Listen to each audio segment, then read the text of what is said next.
Cavaliers win it 108-89, 2-0 now in this series. 10-0, a perfect 10-0 in the postseason, a 15th career playoff triple-double for LeBron James. And he said there, we've taken one step at a time. We haven't overlooked any steps in this process thus far.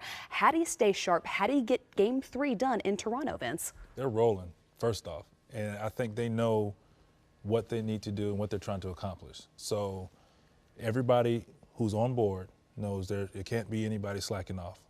You don't want to be the outsider.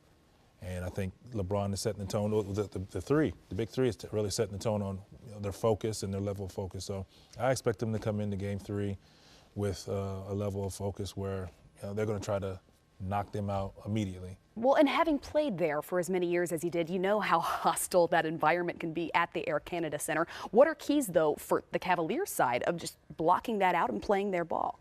I mean, they played in the finals. Well, of course, a lot of the guys haven't, but they've been in the finals and they've seen the environment. So I just think for them, there again, you have to take the crowd out of it immediately. When you're the road team, you want to take the crowd out immediately. So I'm sure they're going to try to get in passing lanes, try to get some easy baskets, and then go from there and try to knock those guys out immediately. And on the flip side, Smitty, what, if anything, can the Raptors do now to adjust to how well the Cavaliers have been playing to take Game 3 and turn this into a series? Well, they have to get their crowd into them, try to make it as uncomfortable as possible for the Cavaliers. And I think for them is to feed off those guys and take some chances, play the game, whereas you get the crowd going, show some emotion, and have everybody engaged, whether the score is you're up 10, down 10, have them believing that you have a chance to win this game. Body language is going to be huge for the Raptors because there's going to be a punch they have to take from the Cavs. The Cavs are a team that can come in and give you that punch, but they still have to play the game body language-wise. A lot of times you're looking at the Raptors and they look defeated. And obviously you're losing, but you lost 2 games.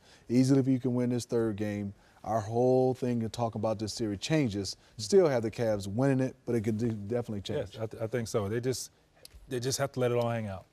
Plain and simple. I mean, just hit first, go for the home run at the beginning of the game. Like I said, I like what you said about taking chances, and I think doing that can cost you sometime, but it gets you active and it gets you motivated because it's going to be live.